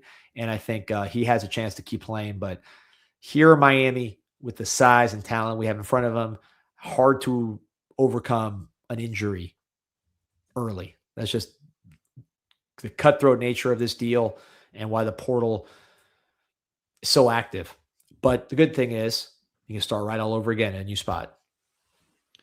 D, I will Woodle, just a bit of an update there. People asking, why is he going to leave? What's behind that, right? Part of it, as I'm seeing now, is they're giving him co-OC title as well, which usually comes with a raise. And that's, if you're a position coach, that gets you one step closer to being a coordinator and then calling plays and kind of moving himself up the ladder there. A name, as people continue to ask for names, someone that, shout out to my boy Christianville, who DM'd me this as a suggestion, but I think it's a very good, I'm not going to say very good possibility like I know something, but I think it's a good possibility there is someone with ties. Ed Pata, talking about a guy who was on Miami staff as the assistant offensive line coach previously, has been at FIU this last year, was running his own room, was a very well-liked guy on staff. If you know what it's going to take to be on staff here and run a room, I think that goes a long way in what your success rate is going to be in this environment. And I think he has a lot of the qualities to be able to do that. I don't, like I said, sometimes a tight ends coach is not it's not a position where guys have coached it their whole careers, but you do see a lot of O-line tight end crossover because of the, obviously the blocking is very similar there. But no, man, I think he might be a nice possibility there. Big fan of his. Yeah, I like that. I like that suggestion a lot. I think that could work very, very well. He's someone with a ton of experience with this staff and this program. So someone to keep an eye on. I've heard that name mentioned. I like the suggestion, Pete. One thing about these departures I want to just note, this to me goes to an issue with the class of 2024, which when you really look at this class, I thought it was excellent on defense, right? And you look at the defensive side of it, you're talking about Armando Blunt, Marquise Lightfoot, Justin Scott, OJ Frederic, guys that are like core starter type contributors for your program next year. 5 stars, Blunt, Lightfoot, Scott, they're all big time parts of your D-line. OJ Frederic, when he's healthy, he's the best man covered guy on the team, I think, clearly. And you saw some of that in the championship game. He's got to stay healthy, though. You also have guys like Bobby Pruitt, Dylan Day, who will contribute on defense. I think on the offensive side, that 24 class was not a very successful class to this point, right? You had Judd Anderson, a quarterback. He hasn't played. Jordan Lyle, he hasn't been able to break through. Elijah Lofton, probably been the best of the bunch on offense, but someone who took a step back this year due to injuries, I think, and health stuff and just physical stuff.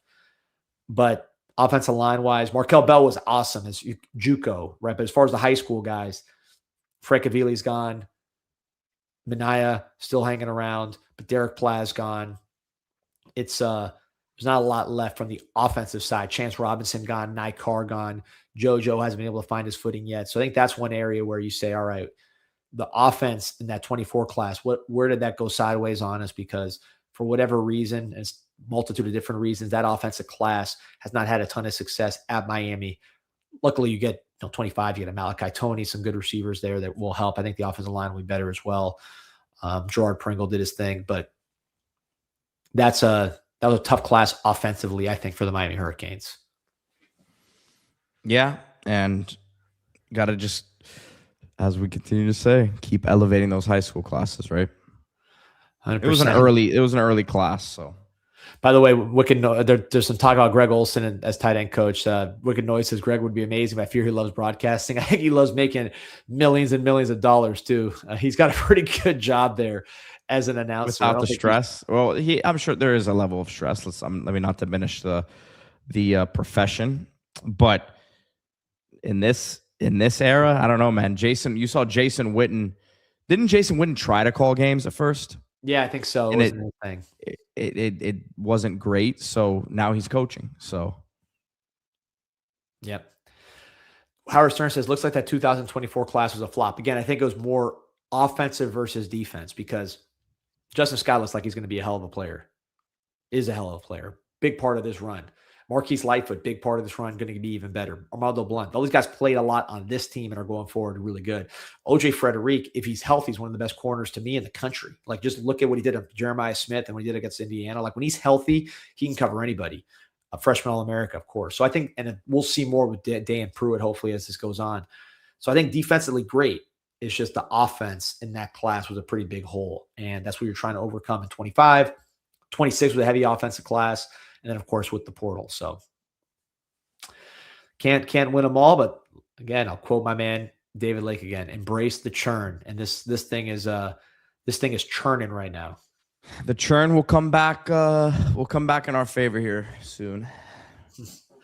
Yeah, I think so. And again, a lot of these that you're going to see, not all, but I think most, certainly to this point, mutual decisions, right, Pete? These are not like, oh my goodness, blindsided. What are we going to do? Look, I'm sure we're going to get one of those though. We will. I'm sure there will be one of those. And I'm not saying this like, I know who it is. Like, guys, we have a shocker coming. That's not what I'm saying, but it always happens. It always happens. Personally, D, I think you'd probably be looking at like a young guy that we're excited about that flashed this year, but we as fans feel like they're ready to be premier players next year. They maybe think that they're ready to be the man. They're ready to be like the guy. And there's someone who's trying to tell them, another program trying to tell them, hey, we'll pay you double of what Miami's trying to pay you. They didn't use you this year. Like, they didn't put you in the, and it will probably be one of those if I had to guess, but yeah. Yeah. I'm with you. So, again, and I knew this would happen, guys. Well, I'm getting a question. Who's the surprise? There's no tease. I legitimately don't know, but that tends to be the ones who go here, right? Someone who didn't play a ton this year, but that we as fans are excited about. I guess. Yeah, we'll find out with everybody else. By the way, shout out to Duffy's Tavern. Just because the Canes season's over doesn't mean you can't hit up Duffy's Tavern. All the NFL games, you got 2 big ones this weekend, and of course the Super Bowl, college basketball, college baseball starting up. I can't wait. I should be out there for today for the first practice. We'll see if I am. I'll give you a nice report. But Duffy's Tavern right there. Look at the culture and tradition on these walls, man. 60 plus years serving the South Florida community, the home of the Hurricanes, right there on the edge of Coral Gables, in the heart of the county. And I love the chandelier with the liquor bottles. But there it is, Pete. This is your view. Actually, I think that corner seat right there is where you like to hang out. POV right there. So I'm sure there's the wings right there, the Death Dog, all this stuff there at Duffy's Tavern, the home of the Hurricanes. There you go. Here we go. Jake Campbell. Made my way to Duffy's for the first time Monday before the game. Incredible vibes. Appreciate you. Canes Cat says 3 p.m. for the Canes baseball. So, yeah, so I'll be there. Nick Isaac asked about the Canes Connection Zoom. I promise you we got one cooking. I didn't want to bother too many people while they're trying to win a championship. It's bothering time. We'll get you a Canes Connection Zoom, I promise. Remember to sign up for canesconnection.com/CIS if you want to be part of the collective, be part of those exclusive Zooms all the way through portal season, recruiting season, into the year. And then we got to mention, Pete, while we're talking, so let's finish this up actually, because I wanted to break this down. We didn't talk about this. The Mensa lawsuit, right? So the latest on the Mensa lawsuit. We talked about how the temporary restraining order was denied yesterday. It's a little unclear. It was more complicated than I thought, which is basically the judge said, Duke, you cannot prevent Mensa from entering the portal. So that was ruled upon yesterday. And then he recused himself, saying basically, I cannot take this case because I'm a Duke basketball season ticket holder. I'm a booster. So now there's a new judge and a hearing set for February 1st. Mensa people are trying to make it earlier. So while he can enter the portal, he can't necessarily enroll until that happens. I think the reason for that, and I'm speculating, is because the judge, there's a portal deadline, which was the day that he entered the portal. And I think the judge is saying, like, look, you got to enter him in the portal because there's a deadline. Like, that's got to happen. Where he enrolls, I'll let the next judge figure it out because I'm recusing myself. And that might be why it's different. I'm not positive on that. I think that's what it is. So that needs to be decided. But again, anybody you talk to, anybody I've talked to, anybody you read about, and certainly my opinion, having read this stuff, I do not see any way they force Mensa to stay at Duke. They're just trying to make this complicated and annoying. The contract between Mensa and Duke, certainly there's a chance that there's money changing hands going from Mensa's side, Miami's side, who knows, to Duke. It would technically be from Mensa to Duke, but Miami would be paying Mensa. That will probably happen in some form or fashion. We'll see how this thing ultimately gets resolved. But the idea that you can enjoin, meaning have the court prevent Mensa from joining Miami for an indefinite period of time or through the arbitration, which is what Duke wants. Like, they want to arbitrate this thing and then have Mensa not be able to join Miami until that long arbitration is done. The only way you can have that injunction, if there is a situation where something bad is happening, and if you're the aggrieved party, in this case, Duke, the situation cannot be repaired. You cannot be compensated just by money, right? There's irreparable damage by this thing happening. So you need a court to step in and stop it early before it gets worse, even before the court proceeding finishes. In this case, the contract between Duke and Mensa has a damages provision, which basically caps damages of $4 million. In other words, the contract between Duke and Mensa says, Mensa, if you break this contract, we're damaged up to $4 million. It's a concrete amount of money. It's set. It is clear as day. So therefore, it's hard for Duke on the same page to say, well, we're irreparably harmed and can't be satisfied with money, even though this contract provides for a damage provision or has a damage provision that is up to $4 million.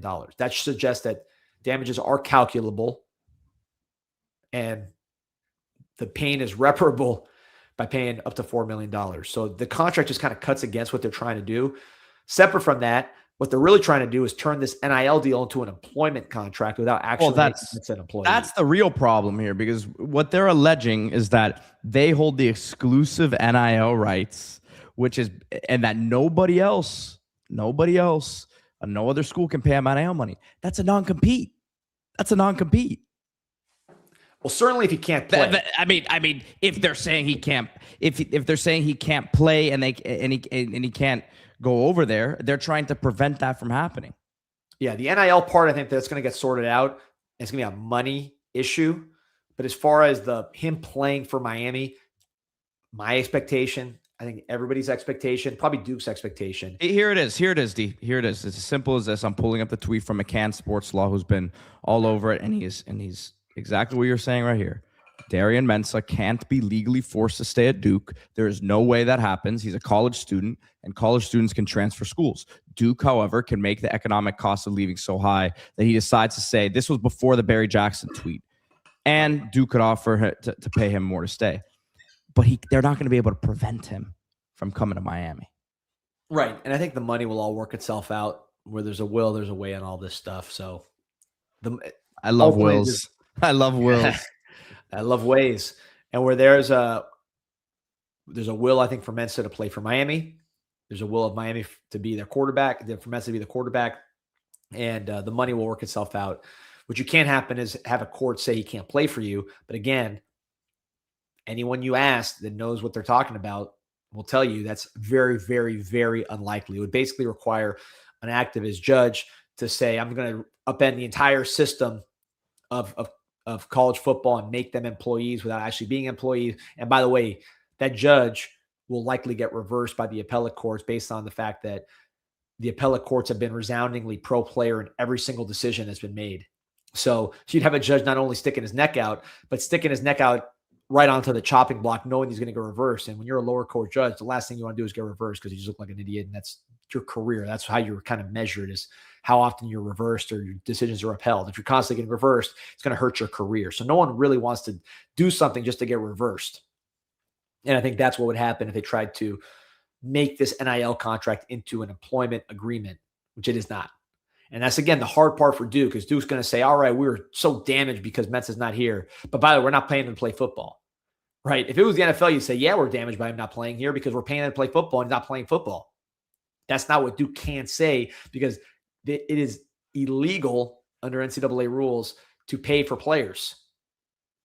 This sounds so stupid, but this is the fiction the NCAA has created. That's what Duke has to live by. Therefore, their arguments are very restricted. He's going to look good in orange and green. He's going to look very good in orange and green. By the way, shout out to Martin Dubé. You know, we always say Africa, and Africa is a big continent. There are a lot of different countries in Africa. Africa is huge and different, which is why I love when Martin Dubé chimes in here, live from Botswana, says, just realize that Mensah is a surname popular in Ghana. Gideon Mensah, baby. Come on. So American multicultural families, always fascinating. So some Ghana presence at the U. That'd be nice to see. Yep. No doubt about it. We had Cameroon in the building a couple years ago with Collins a Champong, right? Yeah, that's right. That was a short-lived deal. I think that was not a very good evaluation, unfortunately. I think he was at UCLA, right? And then he was at Bowling Green after that. He might be back in the portal. I want to hit this one here because I talked about this on CanesInSight.com. Greenwich 220 Greenwich says, crazy that post-game win percentage for Miami was 86% per Bill Connolly. Does not fit narrative. He also had our post-game win percentage at 30% after Ohio State, a game that we physically dominated. I could not give less credence to anything than a Bill Connolly stat. I mean, there's some good ones there, I guess, but I think ultimately they're worthless. Really. I mean, we only respect one analytics guy on Canes Insight, and his name is Glance Roffers. Now, Glance loves Bill Connolly. I think he's worthless. I mean, the person's sure is a great guy. I heard he's a great guy. I think his stats are worthless for us. I mean, he's made a great career out of it, so I tip my hat because he's getting paid by ESPN to peddle those stats. But when he wrote a book using his SP Plus formula that had the Sam Bradford Oklahoma teams, which never won a championship and got smoked by Florida in the championship as the best team in the modern era. When your formula puts that out, I think it's a bright red light. Hey, my formula is a mess and it doesn't mean anything. So yeah, we had a 86% post-game win expectancy in an Indiana game where we never even had the lead, or we trailed the entire game. I don't think we were really tied until it was 0-0, except for 0-0.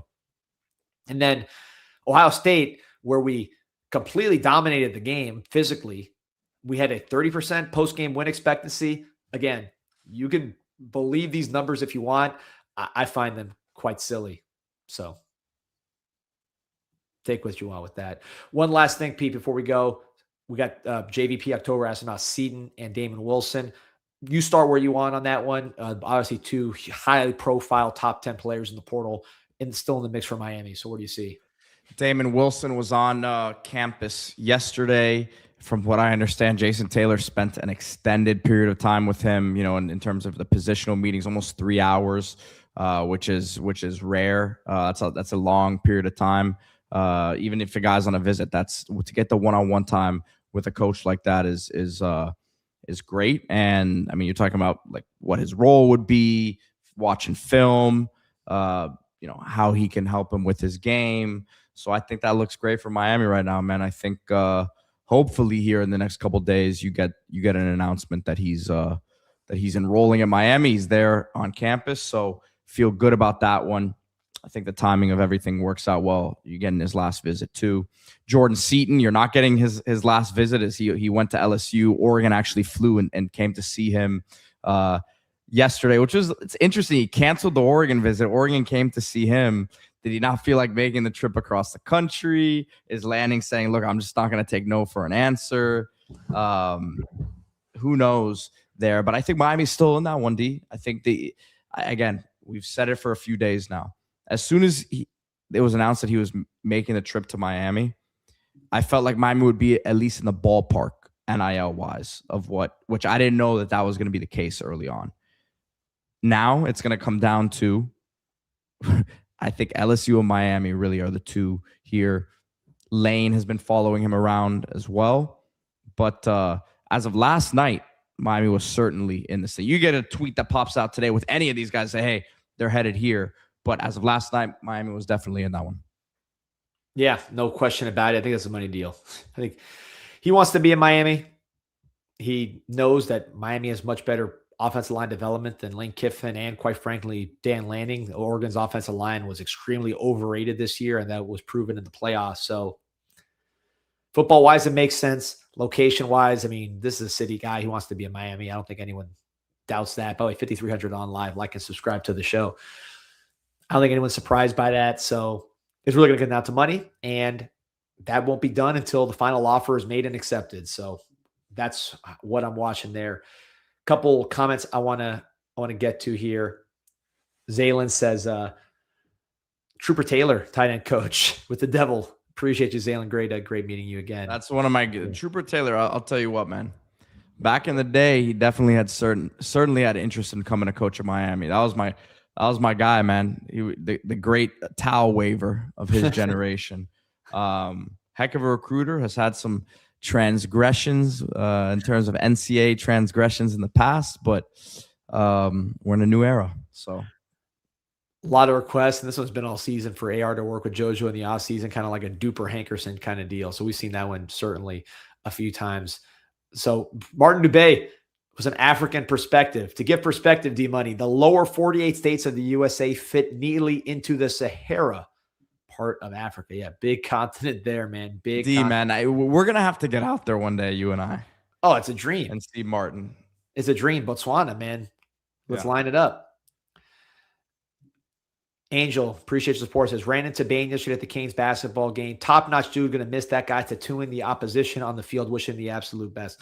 You know, Pete, I know we've gone back and forth as far as his stock and the arm length and all the other stuff, whatever. I think with the way he played in the playoffs, if he doesn't go top 10 out, I mean, it could happen. It could happen because he's such a polarizing guy. But that's tough for me to swallow, him not going top 10 in the draft when he was dominant against the run and the pass in the playoffs and against Notre Dame. Like the games you're going to watch on the film, I think he was just too dominant. It's hard for me to see him not going top 10. The opposite reason of why I think what happens with a guy like him, D, is when a general manager has to make a pick in the top 5, 10, and that guy doesn't end up making it, right? The owner, he has to answer questions to the owner. Hey, why didn't this guy make it? Look, man, this guy was 6'5". This guy was 6'5", 270, running a 4.4 at the combine. I mean, everyone saw the talent in him, right? With Ruben Bain, it's like, well, he doesn't look how it's supposed to look. So it's harder. It's harder to justify why you made the pick. On the other token, he's so dominant that he will have owners telling their GMs, why do we pass on this guy? I just watched this guy tear it up and it just the way it pops off the screen. So I think in that sense, he was so dominant that GMs are going to have to answer to why he didn't pick that player. So there will be some teams that just don't want to draft a guy like that because of the measurables, but I think there's going to be a lot of people that are scared to pass up on him because they could lose their job for not drafting him a couple years from now. I agree. Marcus Enriquez says any Moten and Damon Wilson Mensa news. Yeah, I think Mensa will eventually be a Kane. I think Damon Wilson will be a Kane. I think Moten will be a Kane. So I think all three of these guys will be Kanes next year if I had to pick. So that's my news. We talked about it more in depth earlier. By the way, Pete, look, Hollywood Arsenal says, you guys go to Botswana, my camera crews will follow you. And then Martin Dubé says, I got 3 broadcast cameras, light and sound. Come down. We could shoot an episode in the Okavango Delta with elephants drinking and a water hole as a background. Can we please do this while we talk about backup left guard? This would be the dude. We need to do this. We need to do this. I'm looking up flights now. I'm gonna ask my wife. She's my travel agent. Let's look at Botswana, man. We got to make it happen. I know you got some games. You got to do scouting out there. I know you got some young Lions you're trying to check out for the. Gotta line it up, man. But yeah, man, no, fun show again. 5,400 people on, like and subscribe. I am sure we will be back again because I know this portal, how this works, and we'll be back. Canes Hoops will bounce back. Tough way to lose yesterday, but I so think disgusted. So disgusted. You know what though? It's like one of those things where you start hot. The expectations are, all right, well, we'll only lose to ranked teams. We lose to 3 ranked teams, beat everybody else. We'll never lose to anybody below us. We're only going to lose to ranked teams. You know how it is. It's a long season. This is not that kind of team. Yeah, but this team hadn't beaten the Power 4 team all year, D. Listen, it is a bad loss, my friend, but got to bounce back against Syracuse, get back on track. When you're not a dominant team with a dominant offense like that, I mean, you're going to lose. There's going to be there's going to be some close games where the ball doesn't go in and you're still ACC players on the other side. It's not like we're 1-15 against FSU in the last 16, D. Yeah, that's insane. That's insane. All right, we'll get another crack at them. Anyways, like and subscribe. I'll be at the light here in a little bit. Looking forward to it as baseball kicks off. Portal will not stop. We're going to be talking all day. I'm sure there'll be some more departures. We'll talk about some more arrivals as well. Keep an eye on that portal. Let's see if any surprising names are coming into the portal from other teams that put their name in on Friday, as Pete, you've been talking about on the Discord. And as always, by the way, remember the Miami Hurricane team store. Commemorate this season with all the gear, or just get ready for basketball, which is full flight, or baseball, which is on the way. MiamiHTS.com, promo code INSIGHT20. You can go in person as well. 20% off your first item at the Miami Hurricane team store. Like and subscribe to the show. Go Canes. Go Canes.